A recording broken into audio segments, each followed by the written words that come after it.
კადრებს იხილავთ პიკასოსგან, ნახოთ როგორია ბედნიერი ბავშვობა. რასაც იხილავთ, ყველაფერი არის პიკასოს ნამუშევარი. როგორ მოგცემს პატარაო?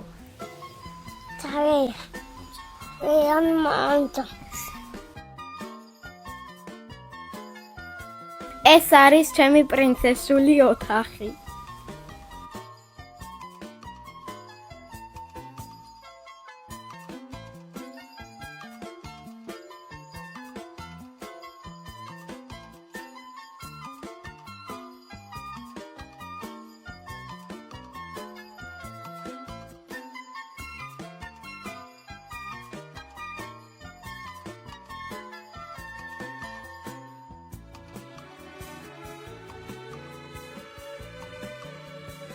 თქვენ კი იზღა დაგრჩენიათ რომ ანდოთ თქვენი სახლის ავეჯი პიკასოს.